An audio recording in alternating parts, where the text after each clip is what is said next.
না হাবড়া অশোকনগর, ওখানে আমার পিসি বাড়ি 11 নাম্বার রেলগেটে কালো বাড়ি পৌরসভার পিছনে। ওইখানে আমার পিসি বাড়ি। আমার পিসিরা, আমার পিসি পিসামশাই তারা একটু কম ভক্ত, কিন্তু ওই পিসামশাইয়ের ভাইয়েরা তারা অনেক ভক্ত। তো তারা হচ্ছেন এই বিবেকানন্দ গোস্বামীর শিষ্য। বিবেকানন্দ গোস্বামী যখন বাংলাদেশ থেকে ওই পারে যেত, অবশ্যই ওইখানে ওই বাড়িতে গিয়ে বিশ্রাম নিত, তারপরে ওইখান থেকে বিভিন্ন জায়গায় যেত। তো ওইখানে যেত, ওইখানে তার অনেক শিষ্য আছে। তো আমার পিসামশাই, বড় পিসামশাই মানে আমার নিজের পিসামশাই বড় ভাই, সে একদিন আমাকে এই আলোচনাটা শুনিয়েছিলেন। এই বিবেকানন্দ গোস্বামী একদিন ওইদিকে এক ধরনের মোটর সাইকেল, না ওই যে মেয়েরা চালায়, কি বলে ওগুলোকে, স্কুটি, ওইগুলো কিন্তু ইন্ডিয়ায় সবাই চালায়, সবাই ঘরে ঘরেই আছে। হ্যাঁ, তো স্কুটি, ওই আমার বড় পিসামশাইয়ের একটা স্কুটি ছিল। তো এই বিবেকানন্দ গোস্বামীর যারা সান্নিধ্য পেয়েছেন, আপনারা লক্ষ্য করে দেখবেন, ইনি কিন্তু কাউকে তুইও বলতো না, তুমিও বলতো না, সব শিষ্যদেরকেও কি বলতো, আপনি বলেই সম্বোধন করতো। হ্যাঁ, তো ওই আমার ওই পিসামশাইকে তখন রাত্র 2-3টা বাজে, রাত্র 2-3টা বাজে ওই পিসামশাইকে ডেকে উঠিয়েছে, উঠুন উঠুন, আপনি তাড়াতাড়ি উঠুন। হ্যাঁ, এই মুহূর্তে আমি আমার ওই বড় পিসামশাইয়ের নামটা ভুলে গেছি। তো ওই পিসামশাইকে ডেকে উঠিয়েছে, উঠিয়ে বলছে উঠুন উঠুন, তাড়াতাড়ি উঠুন মশাই, তাড়াতাড়ি উঠে। তো বড় পিসামশাই বলছে কি হয়েছে, ব্যাপার কি? বলছে আমার সাথে এখন এক জায়গায় যেতে হবে। রাত্র 2-3টা, বলছে এখন কোথায় যাব? আরে বলছে আপনি চলেন, আমি দেখাই দেব রাস্তা। রাস্তা কারা চেনে? যারা ওই যাতায়াত করে সব সময়, তারা তো রাস্তা চেনে। হঠাৎ করে ইন্ডিয়ায় গেলে আমরা তো সব রাস্তা চিনি না, আর গুরুদেব তো সবসময় ইন্ডিয়ায় থাকতেন না যে সব রাস্তা চেনে। এবারে আমার সে বড় পিসামশাই বলছেন, আরে আপনি কি করে রাস্তা চিনবেন? আপনি তো এইখানে বছরে আসেন 1 দিন 2 দিন, শিষ্যরা নিয়ে যায়, আপনি রাস্তা চিনবেন কি? আপনি তো এখানে নতুন। তো গুরুদেব বলছেন যে আরে তুমি আগে ওঠো, রাস্তা আমি চেনাই নেবানি। অর্থাৎ রাস্তা কি করে চিনলো পরে বলছি। এবার বলছে রাস্তা আমি চেনা মানে তুমি ওঠো। এবার উঠিয়েছে পিসামশাইকে, এবার বলছে তোমার যে কি আছে না ওইটা বাইর করো। মানে কি? স্কুটি। হ্যাঁ, আপনার যে কি একটা আছে না বুম বুম করে, ওইটা বাইর করেন। হ্যাঁ, ওই স্কুটিটা বাইর করেন। তো বের করলো, এবার বলছে এইটাই করে এবার আমার নিয়ে চলেন, আপনি চালান। হ্যাঁ, আমার পিসামশাই বলছে কোথায়, এই রাত্র 2টার সময় আপনি এখন কোথায় যাইবেন? বলে চলো চলো, আমার এক শিষ্যের ছেলে খুব অসুস্থ, আমার এক শিষ্যের ছেলে খুব অসুস্থ, মন দিয়ে শুনবেন। উনি কি করে জানলো উনি ওই দিন বাংলাদেশ থেকে গেছে? ফোন তো নাই যে ফোনেই জেনে যাবে, সেই সময় তো আর এইখান থেকে গেলে পরে ওইখানে ফোন পাওয়া যেত না। বলছে আমার এক শিষ্যের ছেলে খুব অসুস্থ, আমার শিষ্যটা শুধু ডাকছে, তুমি চলো চলো, চলেন আপনি চলেন। তো এবারে ওই গুরুদেবকে পিছনে বসিয়ে আমার সেই বড় পিসামশাই স্কুটি চালিয়ে নিয়ে যাচ্ছে গুরুদেবকে। ওই স্কুটিতে আমি কোনো সময় চালাইনি, আমি তো জানি না, পিসামশাইয়ের মুখে শুনেছি, আর আপনারা যারা চালান তারা তো জানেন। তো ওই পিছনে লোক থাকলে নাকি বোঝা যায় ওজন বেশি হলে, আর কেউ না থাকলে নাকি আবার তাও বোঝা যায় যে গাড়ি হালকা হয়ে গেছে। এবার ওই পথ দেখিয়ে দিচ্ছে গুরুদেব, এই পথে যাও, এই পথে যাও। আমার পিসামশাই অবাক, যিনি পথ চেনে কেমনি, এ তো আমরাও চিনি না। হ্যাঁ, অলি গলির ভিতর দিয়ে যাচ্ছে। এবার ওই গুরুদেব বলছে একটু জোরে চালাও, জোরে চালাও, এত আস্তে চালাইলে হইবে, একটু জোরে চালান, দেরি হয়ে যাচ্ছে। মানে ছেলেটা খুব অসুস্থ, আর ছেলেটার মা খুব ডাকছে গুরুদেবকে। ও মা, বিপদে পড়লে আগে কাকে ডাকতে হয়? জোরে বলেন, ডাকেন, মিথ্যা বলবেন না, আগে ডাকেন গোবিন্দকে। কিন্তু না, গুরু থুইয়া গোবিন্দ ভজে, সেই পাপী নরকে মজে। বিপদে পড়লে আগে গুরুদেবকে স্মরণ করে তারপরে গোবিন্দকে ডাকবেন। গুরু যদি সহায় না হয় কোনো গতি হবে না। সেই অশোকনগরের সেই কাঙালিনী মা, যিনি গুরুদেবের ভিতরেই সেই রাধা বিগ্রহ দর্শন করেছিলেন, ছেলে অসুস্থ, মৃত্যুর সাথে পাঞ্জা লড়ছে, কাঙালি মা গুরুদেবকে ডাকছে, গুরুদেব কোথায়, আপনি আসেন, আমার তো কোনো সন্তান নেই। ওই মায়ের ওই একটাই সন্তান, গুরুদেব আপনার কৃপা না হলে যে আজ আর রাখতে পারবো না। ওই কাঙালিনী মা ডাকছেন, আর শিষ্য যদি ডাকে, ওরে গুরু কোনো সময় যায় না, গুরুদেব সব সময় আছে, এখানেও আছে, এইখানেও আছে, আমাদের দেখার চোখ নাই তাই দেখতে পারি না, গুরুকে ডাকলেই আসে, যদি ডাকার মতো তাকে ডাকা যায়। ওই কাঙালিনী মা সেদিনকে ডেকেছিল, গুরুদেব আসুন, আপনি না আসলে আমার সন্তানকে রক্ষা করতে পারবো না। রাত্র 2টার সময় গুরুদেব সেই স্কুটি নিয়ে ছুটেছে, তার শিষ্যকে আবার সে বড় পিসামশাইকে বলছে, জোরে চালান, জোরে চালান, দেরি হয়ে গেলে আর পারবো না। বড় পিসামশাই কিছুই বুঝতে পারছে না, কি বলছে কি বলছে। মোটর সাইকেল জোরে চালানো যায়, স্কুটি তো আর অত জোরে চালানো যায় না, তাও তার যত সাধ্য আছে চালাচ্ছে চালাচ্ছে। ওমা কিছুক্ষণ চালাতে পরে গুরুদেব উত্তেজিত হয়ে গেছে, তিনি কিন্তু একটুতেই রেগেও যেতে, হ্যাঁ খুব রেগে যেতেন, কোনো অন্যায় দেখতে পারতেন না। হ্যাঁ, এই যে আপনারা প্রসাদ, কালকে আমি দেখেছি, প্রসাদ যতটা পাচ্ছেন তার থেকে, যতটা লাগবে তার থেকে বেশি করে নিয়ে অনেকেই প্রসাদ ফেলে দিয়েছেন। এই সময় যদি আমাদের দাদু থাকতো, আপনাদের প্রসাদ পাওয়ার এই ফেলানোর স্বাদ বের করে দিত। আমি দেখেছি এই দাদু বিবেকানন্দ, আমি দাদু বলতাম তো তাই বারবার শুধু দাদুই চলে আসে মুখে। হ্যাঁ, এই বিবেকানন্দ গোস্বামী যদি কেউ প্রসাদ ফেলতো, কি যে রাগ হতো কল্পনা করতে। ত্রিকালদর্শী ছিলেন, সব বলতে পারতেন। শুনুন একটা ঘটনা, প্রসাদ ফেলে যাওয়ার ঘটনাটা একটু এখানে টাচ দিয়ে যাই।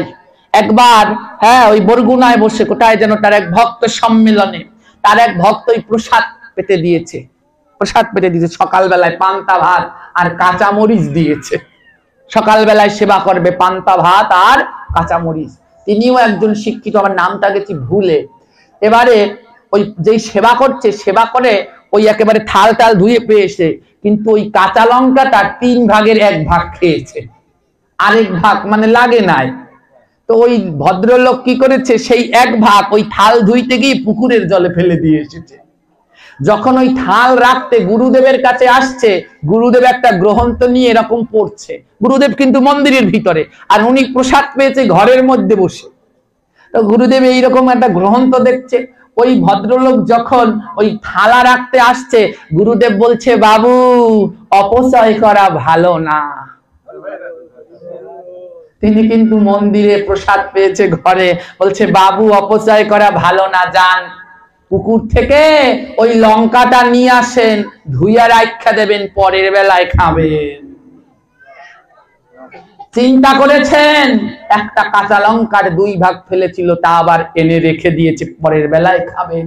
আর আপনারা ইচ্ছা মতো অপচয় করেন, করবেন না, মহা অপরাধ। যখন সেই গভীর রাত্র 2টার সময় গুরুদেবকে ডাকছেন, সেই কাঙালিনী মা, গুরুদেব কোথায়, রক্ষা করুন, আপনি না আসলে আর আজকে বাঁচাতে পারবো না সন্তান। গুরুদেব সেই বড় পিসামশাইকে বারবার বলছেন, জোরে চালাও, জোরে চালাও, তুমি জোরে চালাও। তো সে বলছে, আর তো জোরে চলে না, আর তো গাড়ি জোরে চলে না। গুরুদেব জোরে একটা, আর রেগে গেলে হাই দিতেন, ওরকম একটা হাই। তো পিসামশাই, বড় পিসামশাই তার যতটা পাওয়ার আছে সেই স্কুটিটা চালাচ্ছে। কিছুক্ষণ পরে চালাতে চালাতে পিসামশাই অনুভব করলেন যে মোটর সাইকেলের পিছনে কেউ নাই। মোটর সাইকেলের পিছনে কেউ, খুব মন দিয়ে শুনবেন মায়েরা বাবারা, কোন জায়গায় আসছেন, এইটা কোনো সাধারণ জায়গা ভাববেন না। এইখানে যা হয় গুরুর কৃপাতেই হচ্ছে, আর গুরুর কৃপাতেই। কিছুক্ষণ পরে বড় পিসামশাই অনুভব করলেন যে মোটর সাইকেলের পিছনে, ওই স্কুটির পিছনে কেউ নাই, স্কুটিটা হালকা লাগছে। পিসামশাই তখনও স্কুটি চালাচ্ছে। পিসামশাই মনে মনে ভাবলেন, বৃদ্ধ মানুষ, এত জোরে আমি তো তার কথা মতো চালাইলাম, অন্ধকারের মধ্যে কোন জায়গায় জানি পড়ে গেছে না কি হয়েছে। পিসামশাই স্কুটিটা থামালেন, থামিয়ে দেখে সত্যি পিছনে কেউ নাই, পিছনে কেউ। 1 ঘন্টার মতো স্কুটি চালিয়েছে, 1 ঘন্টার মতো স্কুটি চালিয়েছে। পিসামশাই অনুভব করেছে 5 মিনিট হয়েছে যে পিছনে কেউ নাই, কে যেন পিছন থেকে পড়ে গেছে, এরকম একটা অনুভব হলো। 5 মিনিট পরেই তিনি স্কুটি থামিয়ে দেখেন সত্যি পিছনে কেউ নাই। পিসামশাই মনে মনে ভাবলেন, সর্বনাশ, নিশ্চয়ই সে রাস্তায় পড়ে গেছে কোনো জায়গায়, আজকে আর আমার রেহাই নাই। পিসামশাই কি করলেন, সঙ্গে সঙ্গে স্কুটি ঘুরিয়ে ওই রাস্তায় চলতে লাগলেন, যে পড়লে তো ওই রাস্তার মধ্যেই আছে। রাস্তায় চলতে লাগলেন, যতই যায় অন্ধকার আর অন্ধকার, কাউকেই দেখতে পাচ্ছে না। পিসামশাই তখন হাই হাই করতে লাগলেন, এবার আমি কি করব? রাস্তায় যতই যায় কাউকে দেখতে পাচ্ছে না। আর একটা মানুষ ওই স্কুটির আগে তো হেঁটে হেঁটে আর যেতে পারবে না, পারবে? স্কুটির আগে হেঁটে হেঁটে যেতে পারবে? উনি যদি হেঁটে হেঁটেও যায়, ওনার বাড়িতে চলে যায়, সেই 11 নম্বরে চলে যায়, তাহলে তো স্কুটির আগে যেতে পারবে না, রাস্তায় পড়বেই। তো পিসামশাই ভাবছে কি, মনে হয় রাস্তায় পড়ে গেছে, সামনের দিকে আগাচ্ছে, এমন সামনে আমার বাড়ি মনে হয় চলে যাচ্ছে, আমিও আবার ওই রাস্তা ধরে ধরে যাই। পিসামশাই রাস্তা ধরে ধরে যাচ্ছে, কিন্তু কোনো রাস্তায় গুরুদেবকে দেখতে পেল। পিসামশাই বলে, সর্বনাশ, নিশ্চয়ই অলিগলির পথ কোন জায়গায় না কোন জায়গায় হারিয়ে গেছে। পিসামশাই বলছে, যাই ঘরে গিয়ে অন্য সবাইকে ডেকে উঠাই, সবাই মিলে খুঁজতে হবে অচেনা জায়গা কোন জায়গায় গিয়েছে। ওমা, গিয়ে যেই পিসামশাই ঘরের দরজা খুলেছে, দেখে গুরুদেব ওই তার খাটের উপরে বসে রয়েছে।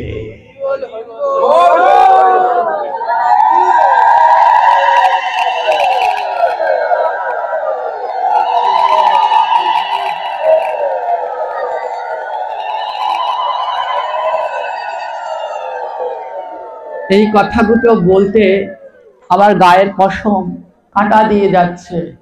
এগুলো কোনো গল্প কথা নয়, এগুলো সত্যি দর্শন করেছে যারা, তারা এখনো জীবিত আছে। পিসামশাই দেখছেন গুরুদেব খাটের উপরে বসা। পিসামশাই তখন কি করবেন দিশা পাচ্ছে না, কি করে সম্ভব? আমার স্কুটির আগে এই লোক এখানে কি করে আসলেন? তাজ্জব হয়ে দাঁড়িয়ে রয়েছে। গুরুদেব বলছে, বাবু ভয় পাইবেন না, আমার যে কাজ তা হইয়া গেছে, সারা হইয়া গেছে, ভয় নাই, আপনি যাইয়া ঘুমান। কালকে সকালে আমি খুব সকালে রওনা দিয়া যাব গিয়া, পরে কেউ যদি মিষ্টি আর ফল নিয়ে আসে, গোবিন্দরে দিয়া সেবা করিবে। পিসামশাই অবাক হয়ে গেলেন, কিছু বলতে পারলেন না, বোবা হয়ে গেছেন, যে কথা বলবে কোনো কিছু বলতে পারছেন না, যে কি হলো এটা, আমার আগে কি করে এই লোক এখানে আসলো, কি হয়ে গেছে, আমি তো কিচ্ছু বুঝতে পারছি না। পিসামশাই গিয়ে শুয়ে পড়লেন। সকাল হয়ে গেছে। তিনি কিন্তু খুব সকাল সকাল ঘুম থেকে উঠে এক জায়গা দিয়ে রওনা দিতেন, যারা জানেন খুব সকাল সকাল রওনা দিয়ে চলে যেত। তো খুব সকাল সকাল ওই অশোকনগর থেকে রওনা দিয়ে ট্রেন ধরে চলে যায় নবদ্বীপে। নবদ্বীপে তার আশ্রম আছে, যারা গেছেন ওখানে চলে যায়। তো খুব সকালে ট্রেন ধরে ওখান থেকে চলে যায়। তো যখন 11টা-12টা বাজলো, পিসামশাই তার দোকানে যাবে, ঠিক সেই মুহূর্তে 2জন লোক আসলো। একজন ওই সেই ছেলেটার মা, ওই মা আর বাবা, তারা ফল আর মিষ্টি নিয়ে আসছে, ফল আর মিষ্টি নিয়ে আসছে। এবারে তারা এসে বলছে, গুরুদেব আপনাদের বাসায় না? তখন পিসামশাই বলছে, হ্যাঁ গুরুদেব আমাদের বাসায় ছিল, কিন্তু চলে গেছে, আপনারা কে? তখন সেই মাতাজি বলছে, কালকে রাত্রে গুরুদেব আমাদের বাসায় গেছিল, আমার ছেলের খুব শরীর খারাপ ছিল, আমার গুরুদেব গিয়ে ওই মাথায় হাত বুলিয়ে দিয়েছে, তাই ছেলেকে নিয়ে আসছি, গুরুদেবকে একটু প্রণাম করাবো।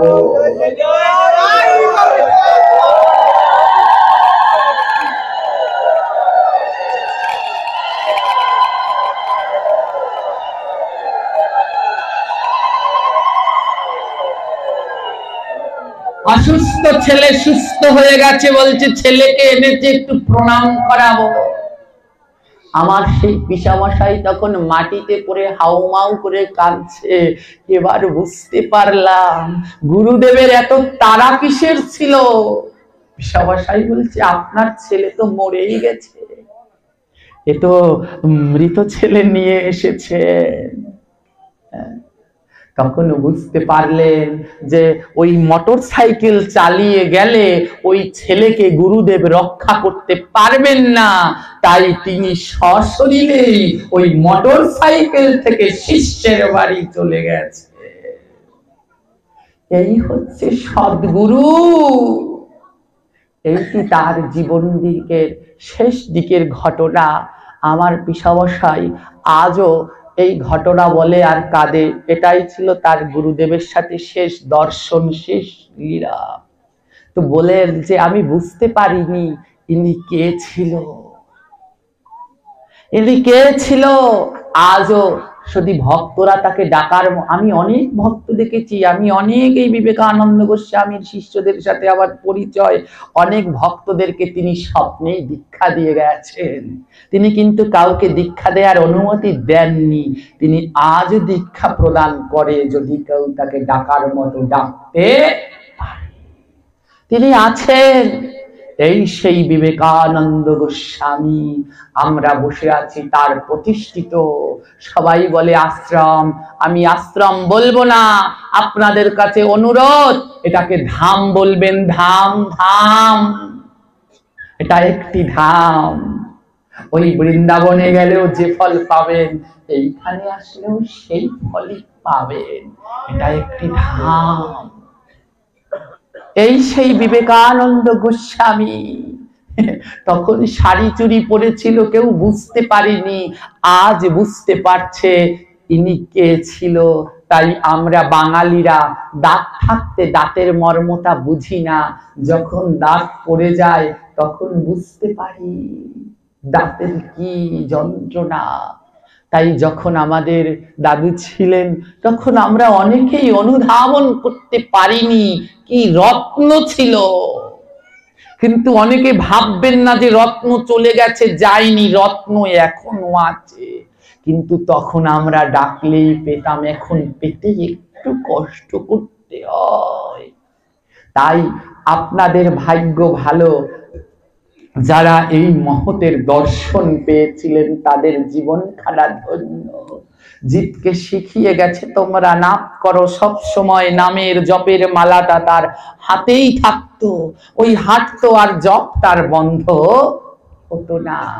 আমরা আজ সেইখানেই বসে রয়েছি, তারই প্রতিষ্ঠিত এই ধাম, এই রাধা গোবিন্দ মন্দির আজ নব বৃন্দাবনে পরিণত হয়েছে। এক সময় শুনেছি আমাদের এই মাসির মুখে, এই ঘরের, যে এইখানে মাসি একটা একটা করে মাটির ঢিলা দিত আর বলতো জল ছিল সব, প্রভু তোমার জায়গা, তুমি জাগিও। তিনি জাগায়নি, তিনি জাগিয়েছে। দেখুন আজ কত সুন্দর ফুলের বাগানে নব বৃন্দাবন হয়ে সেজেছে, আরো সাজবে, এই আঙিনা আরো সাজবে, আমি বলে গেলাম।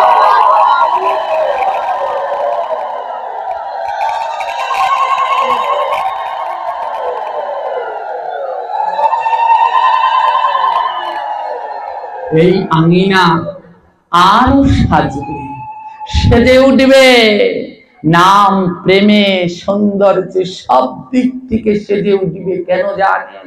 জেগে উঠেছে আমাদের যুব সমাজ, তাদের হাত ধরে এই আঙিনা আবার জেগে উঠবে। আপনাদের ভয় নাই। অনেকেই মনে মনে বলছেন নাম কীর্তন বন্ধ করেছে। কার বাপের সাধ্য, কে নাম কীর্তন বন্ধ করবে? গুরু গোবিন্দ যদি না চায় গাছের একটাও পাতা নড়ে না। তারাই এইবার চায়নি যে এইখানে ওই কীর্তন হোক, তারাই এইবার চেয়েছে এইখানে একটু ভাগবত হয়ে মানুষরা আরো একটু শিখুক। আর কে বলেছে নাম বন্ধ হয়েছে? নাম ঠিক হচ্ছে। নাম মানে কি শুধু ওই দল দিয়ে কীর্তন, ওটাকেই নাম কীর্তন? এই যে এইগুলো হচ্ছে কি ভগবানের নাম না? সকাল সন্ধ্যা আরতি কীর্তন হচ্ছে, এ কি ভগবানের নাম না? 24 ঘন্টা ওই সাউন্ডে কীর্তন ছেড়ে দিচ্ছে, এ কি ভগবানের নাম হচ্ছে না? নাম ঠিক হচ্ছে। আমি বললাম না, আমরা কেউ কিছু বন্ধ করতে পারবো না, আমরা কেউ কিছু চালুও করতে পারবো না। এইখানে যে বসে আছে তার ইচ্ছাই বন্ধ হবে, তার ইচ্ছাই চালু হবে। তাই আমি বলে দিচ্ছি ছাপ কথা, যারা এর বিরোধিতা কিংবা এর নামে ষড়যন্ত্র নিন্দা বদনাম করবেন, তারা কিন্তু রেহাই পাবেন না। ধর্মের কল বাতাসে নড়ে, আজ হোক আর কাল হোক, এর উচিত জবাব আপনারা কড়ায় গন্ডায় ভোগ করবেন। এই ব্যাসাসনে আমি গৌর গোবিন্দ দাস আজ বলে গেলাম, ভাগবত যদি সত্যি হয় এর শাস্তি পেতেই হবে যারা এর নামে নিন্দা বদনাম।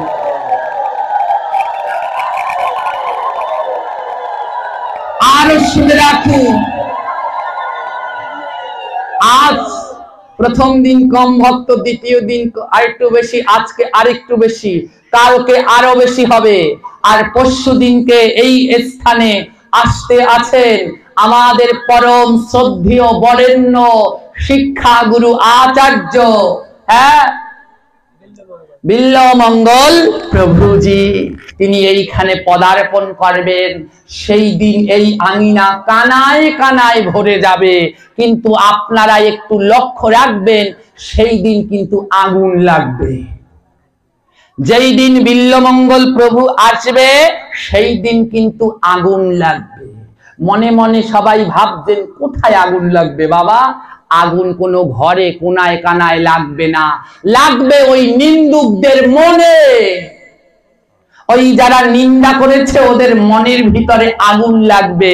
কারণ এইখানে এত ভক্ত হবে, ওই কীর্তনেও যে ভক্ত হয় না সেই ভক্ত এইখানে দেখে ওই যারা বিরোধী প্রার্থী ছিল ওদের মনে আগুন লেগে যাবে, হায় হায় করবে, এ কি দেখছি। এই ভাগবতের যে কি ক্ষমতা ওরা সেদিন দেখতে পাবে।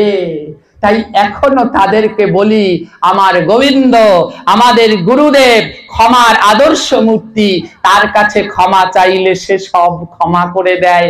আপনারা সমস্ত দল মত সব ভেদবাদ মিলে আসুন, সবাই মিলে আমরা সবকিছু উদযাপন করি। কোনো আলাদা মত নয়। অনেকে বলে আপনি কোন মতের? এই আমাকে একজনে জিজ্ঞেস করছে, বাবা আপনি কোন সঙ্গের? তো আমার খুব কষ্ট লাগে। তা আমি বলছি আপনি কোন সঙ্গের? সেই লোক বলছে আমি সৎসঙ্গের। আমি বলছি তাহলে আমি কি অসৎসঙ্গের?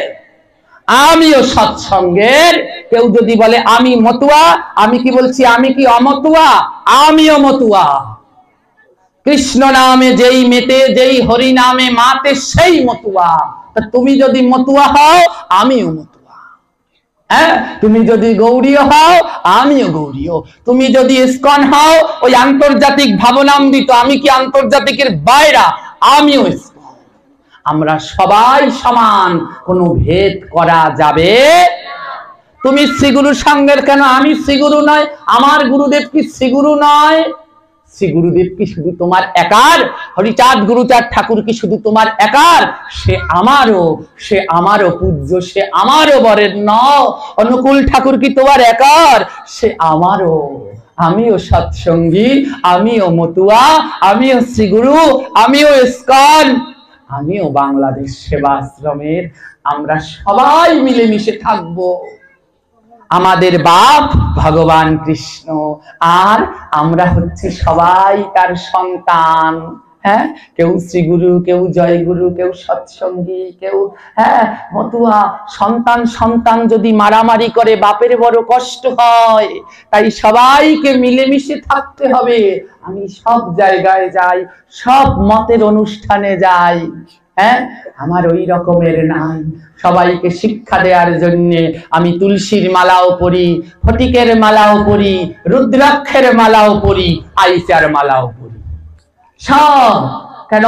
কোনটাই অমান্য কাউকে অমান্য করবে না, সবাই মিলেমিশে থাকতে হবে, এর নামই ধর্ম। তাই আসুন আমরা আরো যারা রয়েছেন, কোনো বিরোধিতা নয়, আমরা সবাই এক হয়ে এই নামের প্রেমের সাথে থাকবো। মনে রাখবেন মা গো বাবা, যারা দূর দূরান্তে শুনছেন, মরতে কিন্তু একদিন হবে।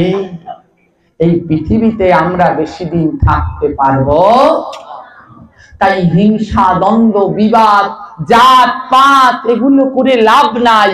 আসুন আমরা সবাই এক সনাতন ধর্মের সন্তান হয়ে মিলেমিশে আমাদের ধর্মকে সামনের দিকে এগিয়ে নিয়ে যাই। জয় নিতাই। তাই এবার আমরা দাদুর নাম কীর্তন দিয়ে এই আলোচনার ভিতরে প্রবেশ করি। পরমাচার্য এই শ্রীমদ বিবেকানন্দ গোস্বামী তার প্রতিষ্ঠিত এই বাংলাদেশ সেবা আশ্রম, হ্যাঁ, সেটি শুধু বাংলাদেশের ভিতরেই নেই, সে পৌঁছে গেছে উড়িষ্যায়। কেউ যদি রথযাত্রায় যান, ওই টোটা গোপীনাথ মন্দিরের পিছনে গিয়েই দেখবেন বাংলাদেশ সেবা আশ্রম, অবাক হয়ে যাবেন, সেইখানেও তিনি পৌঁছে গেছেন বৃন্দাবনে। হ্যাঁ, সেইখানেও গিয়ে দেখবেন ভারত সেবা আশ্রম, এই সেই বিবেকানন্দ গোস্বামী। তাই সবাই মিলে একসাথে বিবেকানন্দ বল বিবেকানন্দ, হ্যাঁ হ্যাঁ বিবেকানন্দ বল বিবেকানন্দ।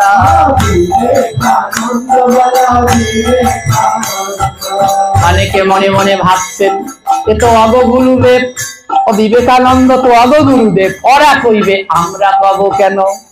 আরে গুরুদেব অগ, কিন্তু বৈষ্ণব আমাগো সবাগো।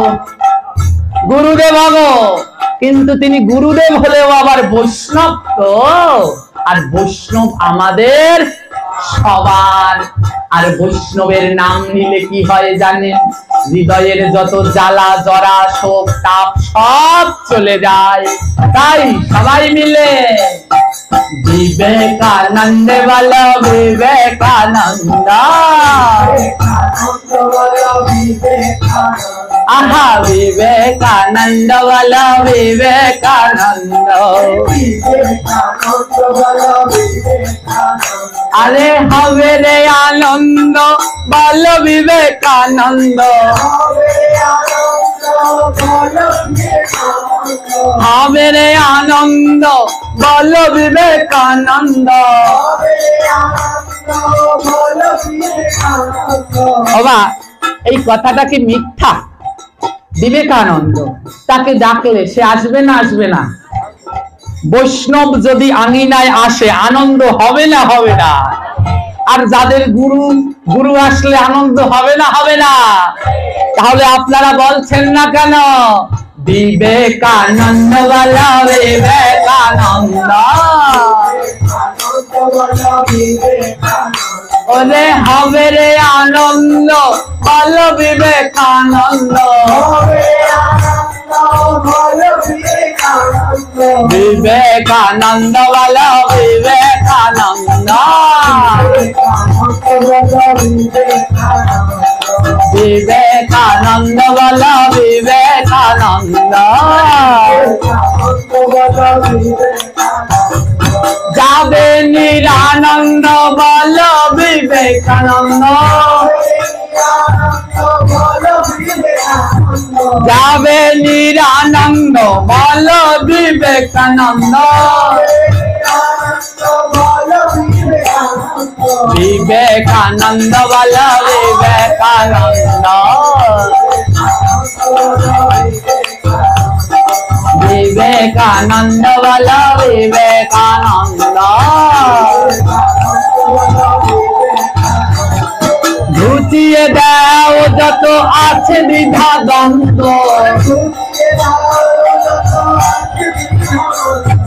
ঘুচিয়ে দাও যত আছে দ্বিধা দ্বন্দ্ব। বিবেকানন্দ বল বিবেকানন্দ,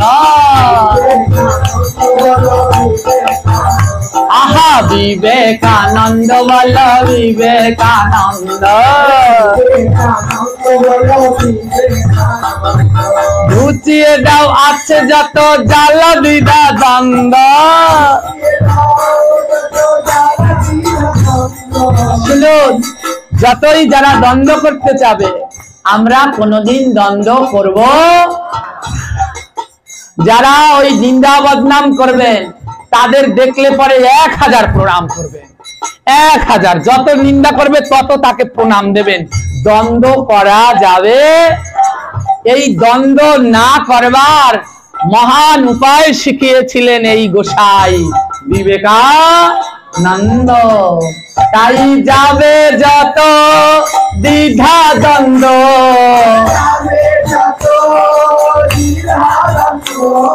যাবে যত দ্বিধা দ্বন্দ্ব,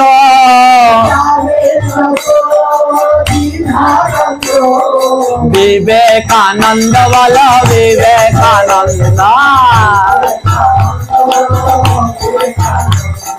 বিবেকানন্দ বলো বিবেকানন্দ। তোমরা খোল করো তালে বলো বিবেকানন্দ। তোমরা হেলিয়া দুলিয়া বলো বিবেকানন্দ। তোমরা করো তালি দিয়া বলো বিবেকানন্দ। বিবেকানন্দ বলো বিবেকানন্দ। আহা বিবেকানন্দ বলো বিবেকানন্দ। এবার কোথায় ছিল কে আনিল, আহা কোথায় ছিল কে আনিল,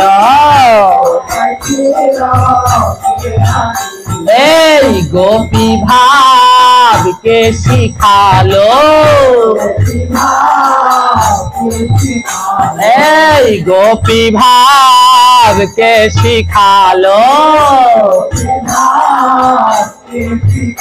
আহা কোথায় ছিল কে আনিল, এই গোপী ভাব কে শিখালো,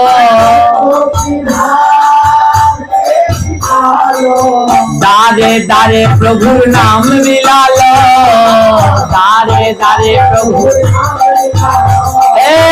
দারে দারে প্রভুর নাম বিলালো, বিবেকানন্দ বলো বিবেকানন্দ। বিবেকানন্দ বলো বিবেকানন্দ। জয় রাধে। আমাদের এই আচার্য শিখিয়েছেন কিভাবে তুলসী আরতি করতে হয়, পরিক্রমা করতে হয়, গোপী বেশে কিভাবে গোবিন্দের সেবা দিতে হয়, শিখিয়েছেন কিভাবে মালা জপ করতে হয়। তিনি কিন্তু আচার্য। কিন্তু বর্তমানে বড্ড দুঃখ পাচ্ছি, কিছু জন, যেই জন প্রতিদিন তুলসী পরিক্রমা করত, তুলসীতে জল দিত, বর্তমানে কিছু জন ভক্তরা রয়েছেন যারা এই আচার্যের চরণে তুলসী পাতা দেন। এটা কিন্তু ঠিক নয়। তিনি জগৎকে শিক্ষা দিয়েছেন, হ্যাঁ তিনি জগৎকে শিক্ষা দিয়েছেন, এই নাম ঘরে ঘরে শিখিয়েছেন, তিনি তুলসী পরিক্রমা করা শিখিয়েছেন। তাই তার চরণে অনেকে তুলসী পাতা দেয়। তাদের চরণ ধরে বলি, এই কাজ করো না ভাই, এতে যেমন আচার্যেরও কষ্ট হবে, তেমনি তার সংগঠনেরও কিন্তু বদনাম হয়ে যাবে। তিনি আমাদের মহান আচার্য, তিনি আমাদের মাথার উপরে থাকবে। সমস্ত গৌরীয় বৈষ্ণবরাই যেন তার বরেণ্য হয়ে থাকে। তাই বিবেকানন্দ বলো বিবেকানন্দ। আরে হবে রে আনন্দ বলো विवेकानंद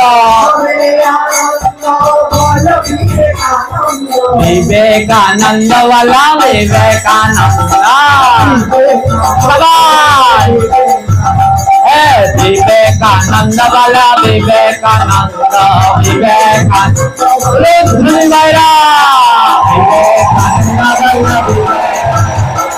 विवेकानंद वाला विवेकानंद वाला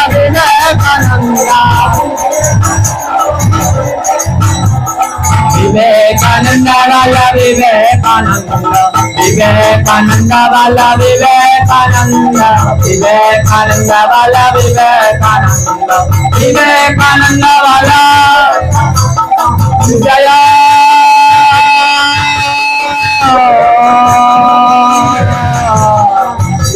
हरे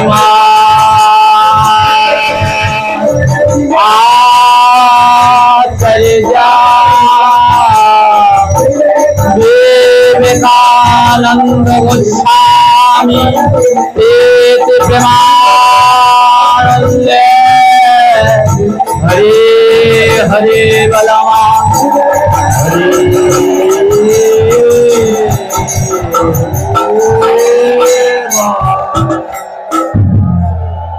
हरे हरे